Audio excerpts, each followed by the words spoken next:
Hi friends, ഇന്നൊരു Palakkad breakfast റെസിപ്പിയാണ്.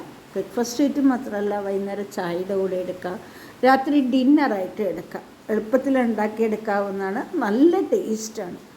നല്ല സോഫ്റ്റുള്ള ഇഡ്ഡലി മാവോ അല്ലെങ്കിൽ പാലക്കാടൻ ആപ്പമാവോ വെച്ചാണ് ഇത് ഉണ്ടാക്കുന്നത്. ഇതിൻ്റെ പേരാണ് പണിയാരം.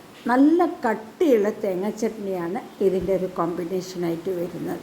അപ്പോൾ ഈ ഒരു പണിയാരം ഇന്നുണ്ടാക്കിയ ഒരു പണിയാരത്തിൻ്റെ പ്രത്യേകത പറയുന്നത് ഇത് വാഴപ്പിണ്ടി ചേർത്തിട്ടാണ് ഉണ്ടാക്കിയിരിക്കുന്നത്. അപ്പോൾ നമ്മുടെ ഭക്ഷണത്തിനോടൊപ്പം നാരുകളും ചേർന്നു എന്നുള്ളതാണ് പ്രത്യേകത. അപ്പോൾ ഇതെങ്ങനെ ഉണ്ടാക്കേണ്ടത് നോക്കാം. പാൻ അടുപ്പത്ത് വെച്ചിട്ടുണ്ട്. പാന് ചൂടാകുമ്പോൾ ഇതിലേക്ക് 4 ടീസ്പൂൺ എണ്ണ ഒഴിച്ച് കൊടുക്കുന്നുണ്ട്. എണ്ണ ചൂടായതിനു ശേഷം ഒരു 1/4 ടീസ്പൂൺ കടുക് ഇട്ട് കൊടുക്കുന്നുണ്ട്. കുറച്ച് കറിവേപ്പില ഇട്ട് കൊടുക്കുന്നുണ്ട്.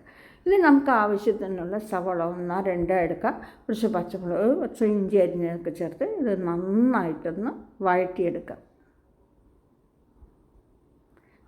ഇത് നല്ലപോലെ വഴണ്ടി വരുമ്പോൾ ഞാൻ ഇതിലേക്ക് കുറച്ച് വാഴപ്പിണ്ടി പൊടിയായി അരിഞ്ഞ് ചേർത്ത് കൊടുക്കുന്നുണ്ട്. ഇതും ചേർത്ത് നന്നായിട്ടൊന്ന് വഴറ്റിയെടുക്കണം. വാഴപ്പിണ്ടിയിൽ ഇഷ്ടംപോലെ വെള്ളം ഉണ്ടാകും.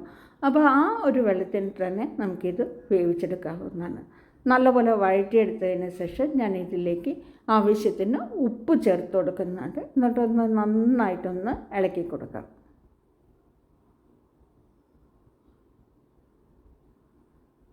നല്ലപോലെ വഴറ്റിയെടുത്തതിന് ശേഷം ഇതിലേക്ക് ഒരു ചെറിയ ക്യാരറ്റ് പൊടിയായി അരിഞ്ഞ് ചേർത്ത് കൊടുക്കുന്നുണ്ട്. ഗ്രേറ്റ് ചെയ്ത് ചേർത്ത് കൊടുക്കുകയാണെങ്കിൽ അത്രയും നല്ലത് കേട്ടോ.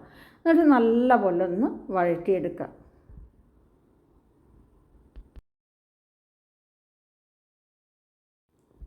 നല്ലപോലെ വഴറ്റിയെടുത്തതിന് ശേഷം ഇതുപോലെ തട്ടിപ്പറ്റി കുറച്ച് സമയം മൂടി വെക്കുക. അതിന് ശേഷം തുറന്ന് ഇളക്കി കൊടുക്കുക. ഇപ്പോൾ ഇതിലത്തെ വെള്ളമൊക്കെ നല്ലപോലെ വറ്റി വന്നിട്ടുണ്ട്. വാഴപ്പിണ്ടി അത്യാവശ്യം വെന്തിട്ടുണ്ട്. ഇതിലേക്ക് ഞാൻ കുറച്ച് മല്ലിയില അരിഞ്ഞ് ചേർത്ത് കൊടുക്കാമെന്ന്. എന്നിട്ട് അടുപ്പിൽ നിന്ന് മാറ്റി നമുക്കിതൊന്ന് ചൂടാറാൻ വെക്കാം.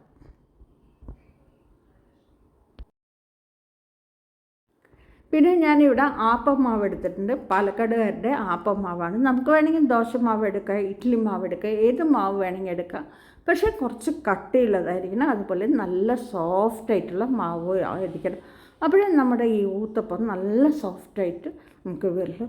നല്ലപോലെ ഒന്ന് മിക്സ് ചെയ്ത് കൊടുക്കാം. ഇപ്പോൾ ഇതൊക്കെ ചേർക്കുമ്പോൾ ചിലപ്പോൾ കട്ടി കൂടുതലാണെന്ന് തോന്നുകയാണെങ്കിൽ കുറച്ച് വെള്ളം ചേർത്ത് കൊടുക്കാം കേട്ടോ. ഇത് ഇളക്കി യോജിപ്പിച്ചതിന് ശേഷം നോക്കിയിട്ട് കല്ല് നന്നായിട്ട് ചൂടാക്കിയതിന് ശേഷം ഇതിലേക്ക് നല്ലെണ്ണ ഒഴിച്ചെടുക്കുക കേട്ടോ. പക്ഷെ അധികം തന്നെ ഒഴിച്ചെടുക്കുക. ആദ്യമായിട്ട് ഒഴിക്കുമ്പോൾ നല്ലെണ്ണ വേണം ഒഴിക്കാനായിട്ട്. അപ്പോഴേ ഒട്ടി പിടിക്കാതെ നമുക്ക് ചുട്ടെടുക്കാൻ പറ്റുള്ളൂ.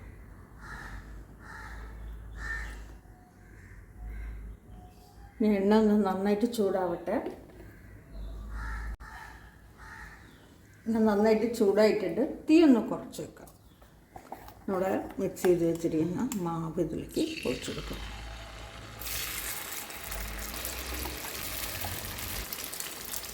പിന്നെ ചുറ്റും വെന്ത് തുടങ്ങുമ്പോൾ നമുക്ക് പതുക്കെ ഒന്ന് മറിച്ചിട്ട് കൊടുക്കാം. ഇപ്പോൾ 2 സൈഡ് നല്ല ബോൾസ് പോലെ ആവും കേട്ടോ.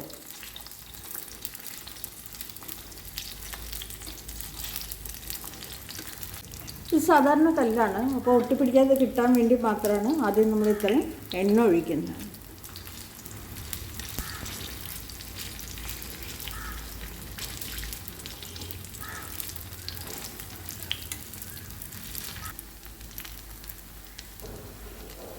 ഇപ്പം ഇതൊക്കെ ആയിട്ടോ. ഒരു വശം തിരിച്ചു കൊടുക്കുമ്പോൾ എനിക്ക് ഒരു വശം ആവുന്നുണ്ട്. എടുത്തു മാറ്റാം നമുക്ക്.